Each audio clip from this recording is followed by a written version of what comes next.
என்னுடைய ஆட்சி இந்த உலகத்தின் ஆட்சியை போல அல்ல, அது முடிந்துவிடும். என்னுடைய ஆட்சி முடியாத ஆட்சி. இங்கு அடக்கி ஆள வேண்டும் என்று நினைப்பார்கள், ஆனால் நான் பணிவிடை செய்ய வந்திருக்கிறேன். இந்த உலகத்தில் இருக்கும் அரசர்கள், ஆளுபவர்கள் அனைவரையும் கொன்றாவது தாங்கள் வாழ்ந்து விட வேண்டும், தங்களை காப்பாற்றிக் கொள்ள வேண்டும், தன்னுடைய நாடை காப்பாற்றிக் கொள்ள. இன்றும் போர்தான் நடந்து கொண்டிருக்கிறது. எப்படியானால் பிறரை அழித்து விட வேண்டும், அது எதுவாக இருந்தாலும் சரி.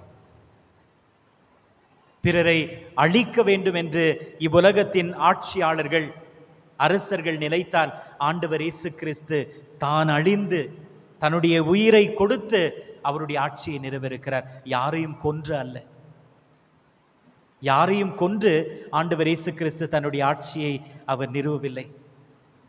ஆனால் உலகத்தின் அரசர்கள் பிறரை கொன்றுதான் அவருடைய ஆட்சியை நிறுத்துவார்கள். இன்றும் அதுதான் நடந்து கொண்டிருக்கிறது. போர்களின் நோக்கமே அதுதான். எப்படியானால் உன்னை அழித்துவிட்டு நான் என்னுடைய ஆட்சியை நிலைநாட்டி விட வேண்டும், நான் பெரியவன் என்று காட்டிவிட வேண்டும், நீ எனக்கு அடிமை என்று நான் பிரகடனப்படுத்தி விட வேண்டும். ஆனால் தான் இறந்து அந்த ஆட்சியை நிறுவுகின்றார். அதைதான் நமக்கு ஒவ்வொரு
இன்று கிறிஸ்து அரசரின் பெருவிழாவை கொண்டாடும் நேரத்தில் உலகமெங்கும் கிறிஸ்து அரசருடைய அமைதி நிலவிட விசேஷமாக போரில் ஈடுபட்டிருக்கும் நாட்களுக்காக ஜெபிப்போம்.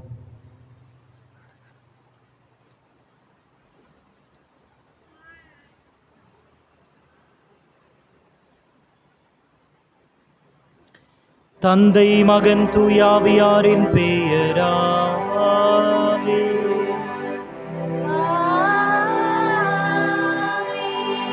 நம் ஆண்டவராகிய இயேசு கிறிஸ்துவின் அருளும் கடவுளின் அன்பும் தூய ஆவியானவருடைய நட்புறவும் உங்கள் அனைவரோடும் இருப்பதாக.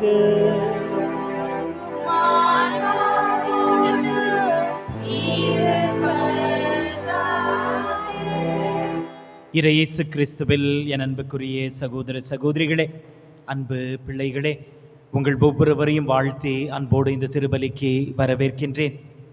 இன்று தாயாம் திரு அவை கிறிஸ்து அரசர், அனைத்துலகின் அரசர் என்ற மாபெரும் விழாவை கொண்டாடுகிறது. நம்போர் ஒவ்வொருவரையும் பார்த்து உம்முடைய அரசு வருக என்று, அவருடைய அரசு வர வேண்டும் என்று ஜபிக்க சொல்லிக் கொடுத்தவர். இன்று அந்த அரசரின் பெருவிழா. நம் ஒவ்வொருவருடைய இதயத்தில் அரசராக திகழ்கின்றார். நம்மையே நாம் இந்த இறைவனுக்கு ஒப்பு கொடுக்கும் விழாவாக இருக்கிறது. இவருடைய ஆட்சியை நாம் ஏற்றுக்கொள்ளும் இந்த பெருவிழாவின் போது ஆண்டவரை பார்த்து, ஆண்டவரே உம்முடைய திரு இருதயத்தின் அரசு வருக, எங்கள் மனங்களையும் எங்கள் குடும்பங்களையும் எங்கள் பங்கில் உம்முடைய பிரசன்னத்தை நிரப்பிடுக. நாங்கள் உம்மை சுமந்தவர்களாக, உம்முடைய ஆட்சியை உணர்ந்தவர்களாக, உம்முடைய சித்தத்தை நிறைவேற்றுபவர்களாக என்றும் இருக்க அருள் தாரும் என்று இந்த திருவலியில் ஜெபிப்போம். இறைவாக்கினர் தானியேல் நூலிலிருந்து வாசகம். அந்நாள்களில் இரவில் நான் கண்ட காட்சியாவது, வானத்தின் மேகங்களின் மீது மானிட மகனைப் போன்ற ஒருவர் தோன்றினார். இதோ தொன்மை வாய்ந்தவர் அருகில் அவர் வந்தார். அவர் திருமுன் கொண்டு வரப்பட்டார். ஆட்சியுரிமையும் மாட்சியும் அரசும் அவருக்கு கொடுக்கப்பட்டன. எல்லா இனத்தாரும் நாட்டினரும் மொழியினரும் அவரை வழிபட வேண்டும். அவரது ஆட்சியுரிமை என்றும் உள்ளதாகும். அதற்கு முடிவே இராது. அவரது அரசு அழிந்து போகாது. இது ஆண்டவர் வழங்கும் அருள்வாக்கு. பதிலுரை பாடல் பல்லவி. ஆண்டவர் ஆட்சி செய்கின்றார், மாட்சியை ஆடையாய் அணிந்துள்ளார். ஆண்டவர் ஆட்சி செய்கின்றார், அவர் மாட்சியை ஆடையாய் அணிந்துள்ளார். ஆண்டவர் ஆட்சி செய்கின்றார், அவர் மாட்சியை ஆடையாய் அணிந்துள்ளார். ஆண்டவர் வல்லமையை கச்சையாக கொண்டுள்ளார். பல்லவி. ஆண்டவர் ஆட்சி செய்கின்றார், அவர் மாட்சியை ஆடையாய் அணிந்துள்ளார். பூவுலகை அவர் நிலைப்படுத்தினார், அது அசைவுறாது. உமது அரியணை தொடக்கத்திலிருந்தே நிலை பெற்றுள்ளது. நீர் தொன்று தொட்டே நிலைத்துள்ளீர். பல்லவி. ஆண்டவர் ஆட்சி செய்கின்றார், அவர் மாட்சியை ஆடையாய் அணிந்துள்ளார். உம்முடைய ஒழுங்குமுறைகள் மிகவும் உறுதியானவை. ஆண்டவரே, என்றென்றும் தூய்மையே உமது இல்லத்தை அழகு செய்யும். பல்லவி. ஆண்டவர் ஆட்சி செய்கின்றார், அவர் மாட்சியை ஆடையாய் அணிந்துள்ளார். திருத்தூதர் யோவான் எழுதிய திருவெளிப்பாட்டிலிருந்து வாசகம். கிறிஸ்துவே நம்பிக்கைக்குரிய சாட்சி, இறந்தோருள் முதலில் உயிர் பெற்று எழுந்தவர், மண்ணுலக அரசர்களுக்கு தலைவர். இவர் நம் மீது அன்பு கூர்ந்தார். தமது சாவு வாயிலாக நம் பாவங்களிலிருந்து நம்மை விடுவித்தார். ஆட்சி உரிமை பெற்றவர்களாக, அதாவது நம் கடவுளும் தந்தையுமானவருக்கு ஊழியம் புரியும் குருக்களாக நம்மை ஏற்படுத்தினார். இவருக்கே மாட்சியும் ஆற்றலும் என்றென்றும் உரியன. ஆமேன். இதோ அவர் மேகங்கள் சூழ வருகின்றார். அனைவரும் அவரை காண்பார். அவரை ஊடுருவ குத்தியோரும் காண்பவர். அவர் பொருட்டு மண்ணுலகின் குலத்தார் அனைவரும் மாரடித்து புலம்புவர். இது உண்மை. ஆமேன். அகரமும் நகரமும் நானே, என்கின்றார் கடவுளாகிய ஆண்டவர். இருந்தவரும் இருக்கின்றவரும் வரவிருக்கின்றவரும் எல்லாம் வல்லவரும் அவரே. இது ஆண்டவர் வழங்கும் அருள்வாக்கு.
ஆண்டவர் உங்களோடு இருப்பாராக.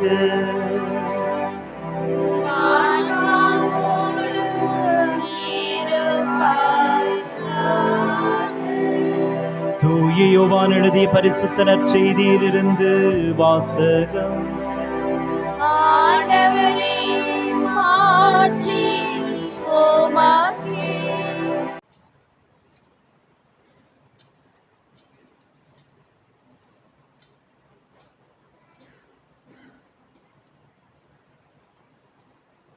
அக்காலத்தில் பிலாத்து மீண்டும் ஆளுநர் மாளிகைக்குள் சென்று இயேசுவை கூப்பிட்டு அவரிடம், நீ யூதரின் அரசனா என்று கேட்டான்.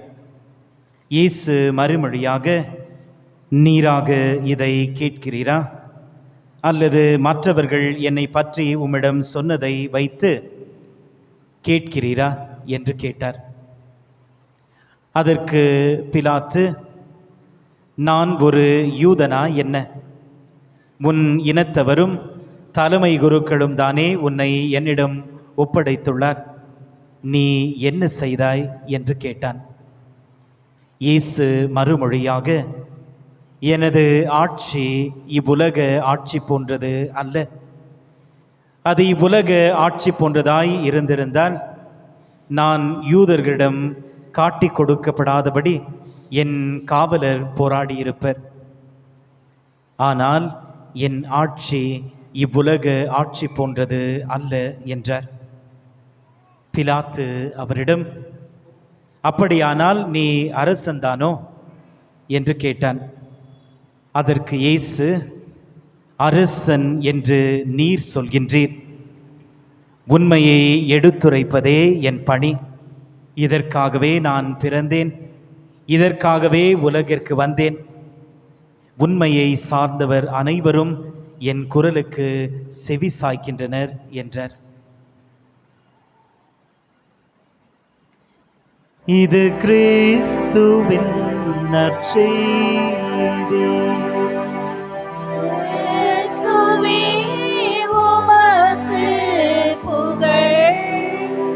கிறிஸ்துவில் என் அன்புக்குரிய சகோதர சகோதரிகளே, அன்பு பிள்ளைகளே, கிறிஸ்து அரசருடைய பெருவிழாவை கொண்டாடி கொண்டிருக்கிறோம். மீண்டுமாக இந்த திருவழிபாடு ஆண்டின் இறுதியில் இருக்கும் நாம் கிறிஸ்து அரசரோடு இதோ இந்த வருடம் முழுவதும் அவரோடு நாம் பயணித்திருக்கிறோம். இந்த வருடம் முழுவதையும் கிறிஸ்து அரசர் ஆசிர்வதித்திருக்கிறார். இந்த வருடம் முழுவதையும் நம்மை அவருடைய உடலாலும் இரத்தத்தாலும் பேணி காத்திருக்கிறார். இன்று இந்த விழாவை கொண்டாடும் நாம் அவருக்கு நன்றி செலுத்தும் இந்த நேரத்தில் இந்த விழா நம்மை எதற்காக அழைக்கிறது, இந்த விழாவின் நோக்கம் என்ன என்று தியானிக்கும் பொழுது முக்கியமாக 2 கருத்துக்களை தியானிக்க உங்களை அழைக்கின்றேன். முதலாவதாக, இன்றைய நற்செய்தியிலிருந்து ஆண்டவர் இயேசு கிறிஸ்து பிலாத்துவுக்கு கொடுத்த பதில். என்னுடைய ஆட்சி இந்த உலகை சார்ந்த ஆட்சியைப் போல அல்ல. பிலாத்து கேட்கிறான், நீ அரசன்தானோ என்பதற்கு ஆண்டவர் மறுமொழியாக மறைமுகமாக சொல்கிறார், நான் அரசன்தான், ஆனால் நீ நினைக்கும் அரசனை போல அல்ல. என்னுடைய ஆட்சி இவ்வுலக ஆட்சியை போன்றது அல்ல. அவருடைய ஆட்சி இந்த உலகத்தை சார்ந்த ஆட்சியை போல் அல்ல என்று சொன்னால், அவர் இந்த உலகத்தை சார்ந்த அரசர்கள் போலவும் அல்ல.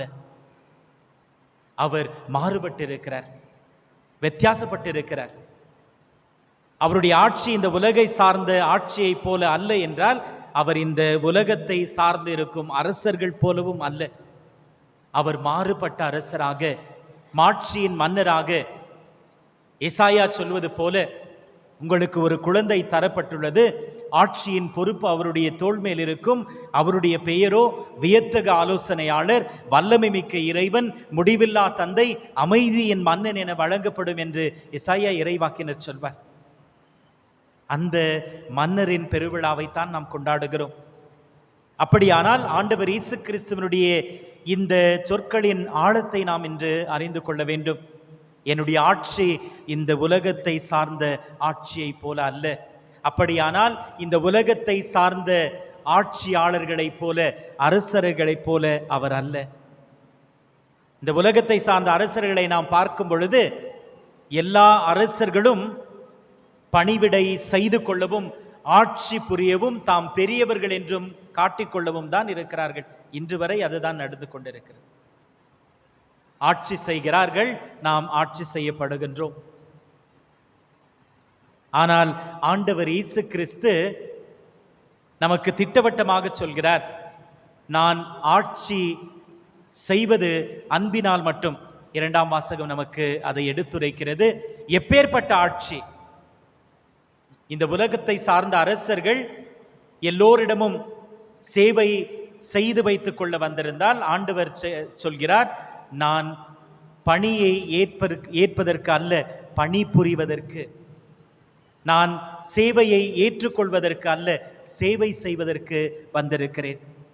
அதே ஆண்டவர் இயேசு கிறிஸ்து நம்மை பார்த்து சொல்கிறார், உங்களில் முதன்மையாக இருக்க விரும்புபவர்கள், உங்களில் மேன்மையாக இருக்க விரும்புபவர்கள் உங்களில் அனைவருக்கும் பணி வீடனாக இருக்கட்டும், பணிக்காரனாக இருக்கட்டும். The one who wishes to be great among you should be the servant of all. உங்கள் அனைவருக்கும் பணிக்காரனாக இருக்கட்டும். அதுதான் ஆண்டவர் இயேசு கிறிஸ்து.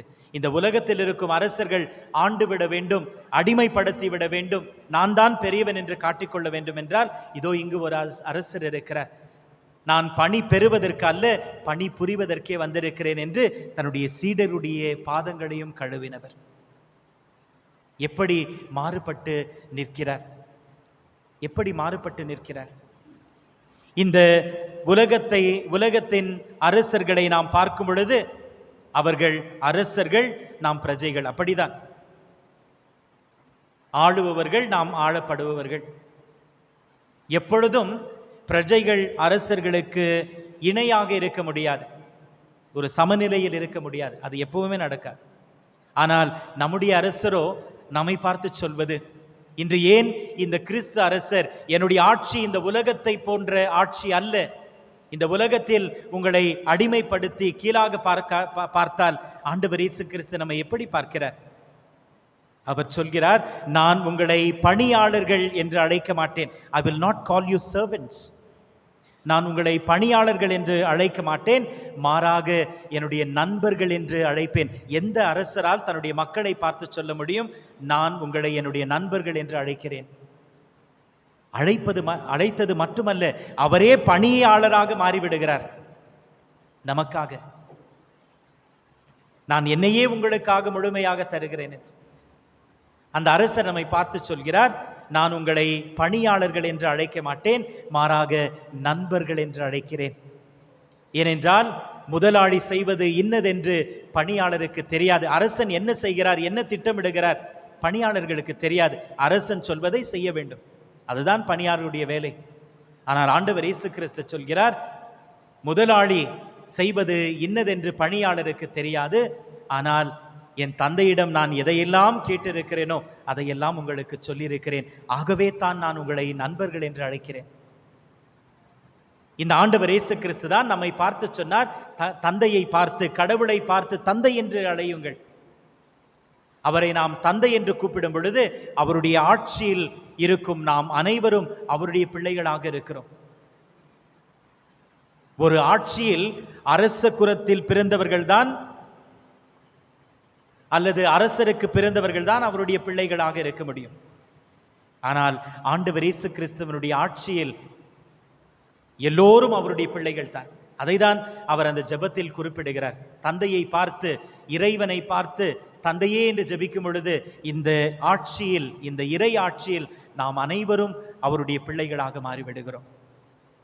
அந்த மாண்பை, அந்த மாட்சியை நம் அனைவரோடும் பகிர்ந்து கொண்டிருக்கிறார். திருமுழுக்கில் அதுதான் நமக்கு நடந்தது. திருத்தலத்தில் குருவானவர் நம்மேல் பூசும் பொழுது சொல்வார், கிறிஸ்து குருவாகவும் ஆசிரியராகவும் அரசராகவும் இருக்கிறார். கிறிஸ்து குருவாக இருக்கின்றார், கிறிஸ்து அரசராக இருக்கின்றார். அந்த அரசுத்துவத்தில் நாம் பங்கெடுக்கிறோம். கிறிஸ்துவனுடைய அரசில் நாம் பங்கெடுக்கிறோம். அவரோடு நாம் இந்த ஆட்சியில் அவருடைய பிள்ளைகளாக இருக்கிறோம். அதுதான் வேறு அரசர்களுக்கும் இந்த அரசருக்கும். இந்த உலகத்தின் அரசருடைய அரியணைகளை நாம் பார்த்திருக்கிறோம், அவருடைய சிம்மாசனங்களை நாம் பார்த்திருக்கிறோம், அவர்கள் ஆட்சி புரிவதை பார்த்திருக்கிறோம். இதோ நம்முடைய அரசருடைய சிம்மாசனம். சிலுவைதான் அவருடைய சிம்மாசனமாக, முள்முடிதான் அவருடைய கிரீடமாக இருக்கிறது. அனைத்திலும் வேறுபட்டவர், அனைத்திலும் வேறுபட்டவர். இந்த உலகத்தின் ஆட்சிகளை நாம் பார்க்கிறோம், கவிழ்ந்து விடுகிறது, முடிந்து விடுகிறது. அனைத்தையும் அடக்கி ஆண்டார் சீசர். எங்கிருக்கிறது இன்று ரோமைய ஆட்சி? முடிந்து விட்டது. இந்த உலகத்தின் ஆட்சிகள் முடிந்து போகும். அதைதான் சென்ற வாரம் ஆண்டவர் இயேசு கிறிஸ்து சொன்னார், வானமும் பூமியும் அழிந்தாலும் என்னுடைய வார்த்தை அழியாது. இந்த உலகத்தின் ஆட்சிகள் அழிந்து போகும். இன்று ஆட்சியில் இருப்பவர்கள் நாளை இருக்க மாட்டார்கள். ஆனால் ஆண்டவருடைய ஆட்சியானது நிலையான ஆட்சி, நிரந்தரமான ஆட்சி. இந்த ஆட்சிக்கு முடிவே இராது. எசாயா அதைத்தான் சொன்னார், அவருடைய ஆட்சிக்கு முடிவே இராது. இந்த உலகத்தின் ஆட்சி முடிந்து போகும். இன்று பதவியில் இருப்பவர்கள், ஆண்டு கொண்டிருப்பவர்கள் ஒரு நாள் இல்லாமல் போய்விடுவார்கள். ஆனால் ஆண்டவருடைய ஆட்சி நிரந்தரமானது. அதைதான் ஆண்டவர் இயேசு கிறிஸ்து பேதுருவை பார்த்து சொல்வார், தன்னுடைய திருச்சபையை, தன்னுடைய ஆட்சியை நிறுவும் பொழுது, ராயப்பா நீ பாறை, இந்த பாறையின் மேல் என் திருச்சபையை கட்டுவேன், நரகத்தின் வாயில் இதன் மேல் ஒருபோதும் வெற்றி கொள்ளா. யாரும் ஒரு நாளும் உன்னை வெல்ல முடியாது. ஆண்டவருடைய ஆட்சியின் ஒரு பகுதியாகத்தான் தாயாம் திரு அவை இருக்கிறது. ஆண்டவருடைய ஆட்சியின் ஒரு பகுதிதான் தாய் திருச்சபை. எத்தனையோ பேர் போராடி விட்டார்கள் இதை அழித்து விட வேண்டும் என்று சொல்லி. மன்னர்கள் மட்டுமல்ல, சக்கரவர்த்திகள். எப்படியானால் இந்த திரு அவையை ஒழித்து விட வேண்டும் என்று சொல்லி ஆண்டவர் இயேசு கிறிஸ்து சொல்லியிருக்கிறார், நரகத்தின் வாயில் இதன் மேல் வெற்றி கொள்ளா. உனக்கு தீங்கு நினைப்பவர்கள் ஒருபோதும் வெற்றி கொள்ள மாட்டார்கள். ஆண்டவருடைய ஆசிர் தாயாம் திரு அவைக்கு, அவருடைய ஆட்சிக்கு யாராலும் இந்த ஆட்சியை ஒருபோதும் வென்றுவிடவே முடியாது, வென்றுவிடவே முடியாது. அதுதான் இந்த ஆட்சிக்கும் இந்த உலகத்தின் ஆட்சிக்கும் இருக்கும் வித்தியாசம். ஆகையால் தான் ஆண்டவர் சொன்னார், என்னுடைய ஆட்சி இந்த உலகத்தின் ஆட்சியை போல அல்ல, அது முடிந்துவிடும். என்னுடைய ஆட்சி முடியாத ஆட்சி. இங்கு அடக்கி ஆள வேண்டும் என்று நினைப்பார்கள், ஆனால் நான் பணிவிடை செய்ய வந்திருக்கிறேன். இந்த உலகத்தில் இருக்கும் அரசர்கள், ஆளுபவர்கள் அனைவரையும் கொன்றாவது தாங்கள் வாழ்ந்து விட வேண்டும், தங்களை காப்பாற்றிக் கொள்ள வேண்டும், தன்னுடைய நாடை காப்பாற்றிக் கொள்ள. இன்றும் போர்தான் நடந்து கொண்டிருக்கிறது. எப்படியானால் பிறரை அழித்து விட வேண்டும், அது எதுவாக இருந்தாலும் சரி. பிறரை அழிக்க வேண்டும் என்று இவ்வுலகத்தின் ஆட்சியாளர்கள் அரசர்கள் நிலைத்தால் ஆண்டவர் இயேசு கிறிஸ்து தான் அழிந்து தன்னுடைய உயிரை கொடுத்து அவருடைய ஆட்சியை நிறைவேறுகிறார். யாரையும் கொன்று அல்ல, யாரையும் கொன்று ஆண்டவர் இயேசு கிறிஸ்து தன்னுடைய ஆட்சியை அவர் நிறுவவில்லை. ஆனால் உலகத்தின் அரசர்கள் பிறரை கொன்றுதான் அவருடைய ஆட்சியை நிறுத்துவார்கள். இன்றும் அதுதான் நடந்து கொண்டிருக்கிறது. போர்களின் நோக்கமே அதுதான். எப்படியானால் உன்னை அழித்துவிட்டு நான் என்னுடைய ஆட்சியை நிலைநாட்டி விட வேண்டும், நான் பெரியவன் என்று காட்டிவிட வேண்டும், நீ எனக்கு அடிமை என்று நான் பிரகடனப்படுத்தி விட வேண்டும். ஆனால் தான் இறந்து அந்த ஆட்சியை நிறுவுகின்றார். அதைதான் நமக்கு ஒவ்வொரு திருவலியும் நினைவூட்டுகின்றார். இது உங்களுக்காக உடைக்கப்படும் என்னுடைய உடல், உங்களுக்காக சிந்தப்படும் என்னுடைய இரத்தம். என்னுடைய ஆட்சி இந்த உலகத்தின் ஆட்சியை போல அல்ல, நான் இந்த உலகத்தின் அரசர்கள் போல அல்ல, உங்களுக்காக சிந்தப்படும் என்னுடைய இரத்தம் என்று சொன்னார். அதுதான் இந்த ஆட்சியின் அடித்தளமே. பிறரை கொன்று ஆட்சியை அமைக்கும் இந்த உலகத்தின் ஆட்சியாளர்கள் இதோ நம்முன் இருக்கும் நம்முடைய நிரந்தரமான அரசர் தான் இறந்து நமக்கு வாழ்வு கொடுத்திருக்கிறார். நீங்கள் வாழ்வு பெற வேண்டும், அதை முழுமையாக பெற வேண்டும் என்றே நான் வந்தேன், இதற்காகவே நான் பிறந்தேன், இதற்காகவே வாழ்ந்தேன், அதற்காகத்தான் அவர் மரித்தார். இன்று ஆண்டவர் சொன்ன இந்த வார்த்தைக்கு நாம் அர்த்தத்தை புரிந்து கொள்ள முயற்சித்திருக்கிறோம். என்னுடைய ஆட்சி இந்த உலகத்தை போன்ற ஆட்சியை போல அல்ல. இரண்டாவதாக, இந்த ஆட்சியை நாம் புரிந்து கொள்ள ஆண்டவர் நம்மை அழைக்கின்றார். இந்த ஆட்சியை புரிந்து கொள்ள வேண்டும் என்று சொன்னால் அரசரை புரிந்து கொள்ள வேண்டும், அவரை நான் கண்டு கொள்ள வேண்டும். ஆண்டவர் இயேசு கிறிஸ்துவை அரசராக கண்டு கொள்ள வேண்டும். ஒரு வித்தியாசப்பட்ட அரசர், மாறுபட்ட அரசர். அநேகர், நாம் விவிலியத்தை பார்க்கும் பொழுது அநேகர் ஆண்டவர் இயேசு கிறிஸ்துவை அரசராக பார்த்தார்கள். எப்பேற்பட்ட அரசர் கேள்விக்குறிதான், ஆனாலும் அரசராக கண்டார்கள். ஆண்டவருடைய பிறப்பில் அந்த 3 ஞானிகள் ஏரோதுவை பார்த்து கேட்கும் பொழுது அதை தான் சொல்வார்கள். யூதர்களின் அரசர் பிறந்திருக்கிறார், அவர் எங்கே இருக்கிறார்? நாங்கள் அவரை பார்த்து அவருக்கு வணக்கம் செலுத்த வந்திருக்கிறோம். அந்த 3 ஞானிகள் அந்த குழந்தை இயேசுவை அரசராகத்தான் பார்த்தார்கள், ஒரு சாதாரண குழந்தையாக அல்ல. ஆகையால் தான் அந்த குழந்தைக்கு தன்னுடைய கொடைகளை எல்லாம் கொடுத்து தண்டனையிட்டு வணங்குகிறார்கள். அந்த 3 ஞானிகள் குழந்தை இயேசுவை, ஒரு சாதாரண குழந்தை இயேசு, ஒரு குழந்தையை அவர்கள் அரசராக பார்த்தார்கள். அந்த ஞானிகள் ஆண்டவருடைய பணி வாழ்க்கையில் அவர் அதிசயங்களையும் அற்புதங்களையும் நிகழ்த்த பொழுது மக்கள் அவரை பிடித்து கொண்டு போய் அரசராக ஆக்க வேண்டும் என்று நினைத்த பொழுது ஆண்டவர் விலகுகிறார். மக்களும் இவரை அரசராக பார்த்தார்கள் வேறு கண்ணோட்டத்தில். ஆண்டவர் இயேசு கிறிஸ்து எருசலேமுக்குள் செல்லும் பொழுது நாம் அதை தான் குருத்து ஞாயிறாக கொண்டாடுகிறோம். மாட்சியோடு சென்றார், ஒரு அரசரை போல அவரை வரவேற்றார்கள். உன்னதங்களிலே இறைவனுக்கு ஒசானா, ஆண்டவருடைய பெயரால் வருபவர் ஆசீர்வதிக்கப்பட்டவர் என்று மக்கள் அக்களிப்போடும் அகமகிழ்வோடும் ஆண்டவர் இயேசு கிறிஸ்துவை வரவேற்றார்கள். அரசரை போல ஒரு வரவேற்பு.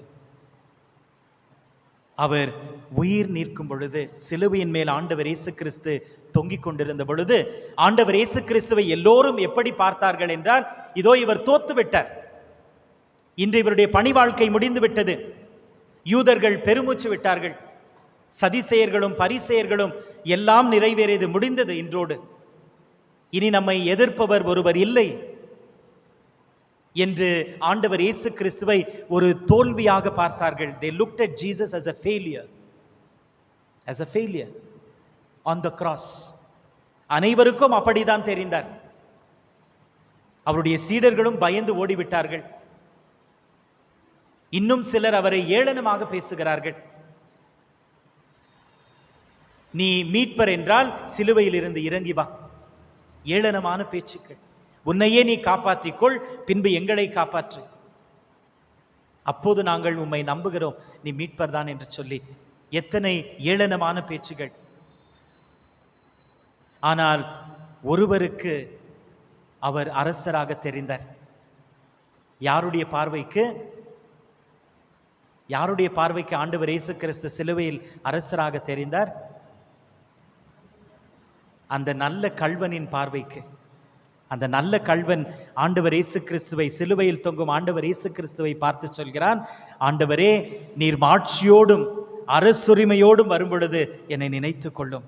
சிலுவை அவனுடைய கண்களுக்கு சிம்மாசனமாக தெரிகிறது, முள்முடி அவனுடைய கண்ணுக்கு கிரீடமாக தெரிகிறது. ஆகையால் தான் ஆண்டவரை பார்த்து சொன்னான், நீ மாட்சியோடு, Lord, when you come in your kingdom, நீ அரசாட்சியோடு வரும் பொழுது, கன்னடத்திலும் அந்த வார்த்தை அழகாக இருக்குது, நீவு ராஜாதிகாரத்துடனே வருவாக, நீர் மாட்சியோடு வரும் பொழுது, அரசராக வரும் பொழுது என்னை நினைத்து பாரும்.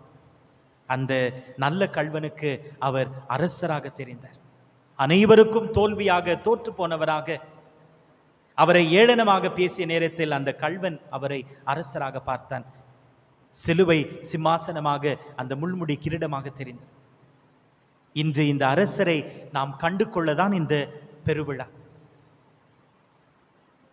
இந்த அரசருடைய ஆட்சி நம்மில் இருக்க வேண்டும் என்று சொன்னால், அவருடைய அன்பு, அமைதி, மன்னிப்பு, இவை அனைத்தும் நம்மில் குடிக்கொள்ள வேண்டும். அவருடைய சித்தத்தில் போல் நாம் வாழ்ந்தால்தான் இந்த ஆட்சி நம்மில் மலரும். இன்று அநேக நாடுகள் போராடி கொண்டிருக்கிறது. ஆண்டவரை மறந்ததால் தான் இந்த போராட்டம். அவருடைய கோட்பாடுகளை மறந்ததால் தான் போராட்டம். கிறிஸ்தவ நாடுகளும் போர் புரிந்து கொண்டிருக்கிறது. இன்று எத்தனை பேர் மடிந்து கொண்டிருக்கிறார்கள். இந்த ஒரு சூழ்நிலையில் இந்த விழாவை நாம் கொண்டாடி கொண்டிருக்கும் பொழுது, நாம் இருக்கும் இடம் அமைதியாக இருக்கலாம். நாம் இங்கு அமைதியாக அமர்ந்து கொண்டு ஜெபித்து கொண்டிருக்கும் இந்த நேரத்திலும் மக்கள் இறந்து கொண்டிருக்கிறார்கள். அதுதான் உண்மை. குண்டுகள் வீசப்பட்டு கொண்டிருக்கிறது. அமைதியை இழந்ததாக உலகம் மாறிக்கொண்டிருக்கிறது. இன்று இந்த அமைதியின் தூதரை, இந்த அமைதியின் மன்னனை நாம் கொண்டாடும் பொழுது, இந்த ஆண்டவரை பார்த்து, ஆண்டவரை, உம்மை புரிந்து கொண்டால் மட்டும்தான் அவருடைய ஆட்சி மலரும். இன்று உலகில் அவருடைய ஆட்சி இல்லை என்றால் எங்கோ ஒரு இடத்தில் இவரை நாம் புரிந்து கொள்ளாமல் இருக்கிறோம். இந்த அரசரை நாம் புரிந்து கொள்ள, உலகம் புரிந்து கொள்ள, அவருடைய ஆட்சி மலர இந்த திருப்பலியில் தொடர்ந்து நாம் ஜெபிப்போம். ஆமென்.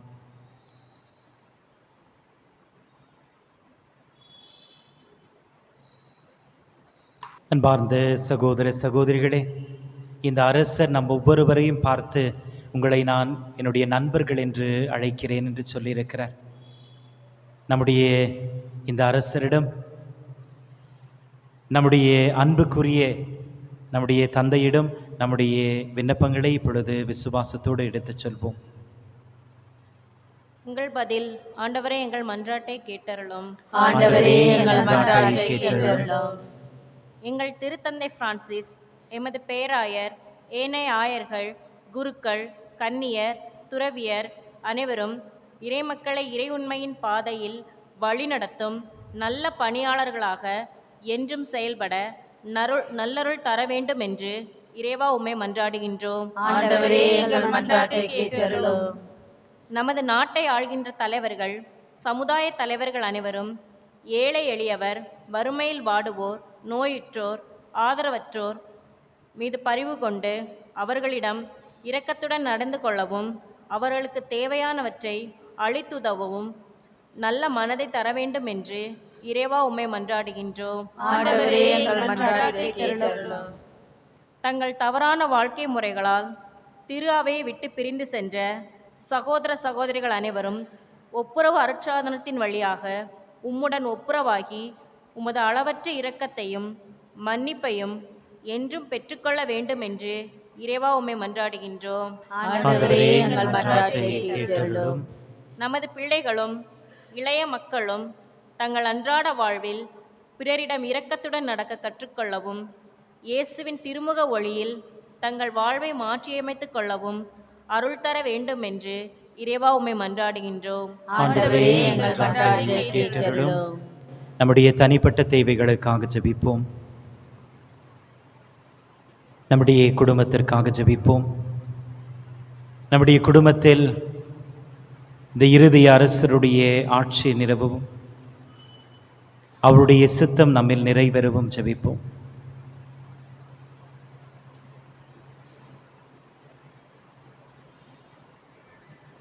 உலகத்தில் அமைதி நிலவ வேண்டும் என்று ஜெபிப்போம். போரினால் உயிரிழந்த அனைவருக்காக ஜெபிப்போம்.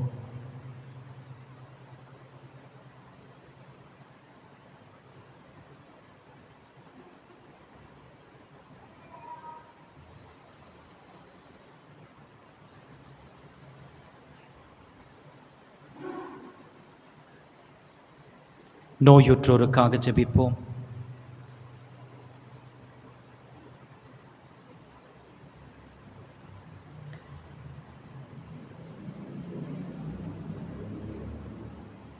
அநேகர் நம்மிடம் எனக்காக ஜெபியுங்கள் என்று கேட்டுக்கொண்டிருக்கிறார்கள். அவர்களுக்காக ஜெபிப்போம்.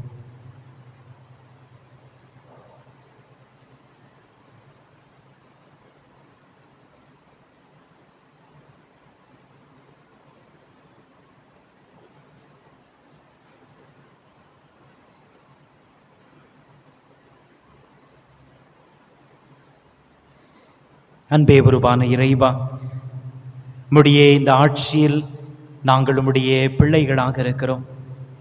எங்களை நீர் உம்முடைய பிள்ளைகளாக ஏற்றுக்கொண்டிருக்கிறீர். ஆண்டவர் இயேசு கிறிஸ்துவனுடைய சகோதர சகோதரிகளாக இருக்கிறோம்.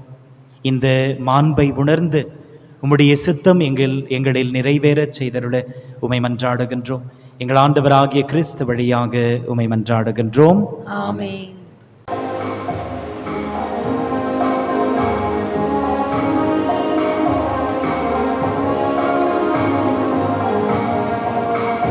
மகிழ்வோம் மகிழ்வோம் தினமாக மகிழ்வோம், இயேசு ராஜனம் சொந்தமாயினார். இந்த பாதலத்தில் சொந்தக்காரரவர், எந்த நுள்ளத்தில் சொந்தமானார். ஆனந்தமே பரமானந்தமே, இது மாபெரும் பாக்கியமே. ஆனந்தமே பரமானந்தமே, இது மாபெரும் பாக்கியமே. இந்த பாதலத்தில் சொந்தக்காரரவர், எந்த நுள்ளத்தில் சொந்தமானார்.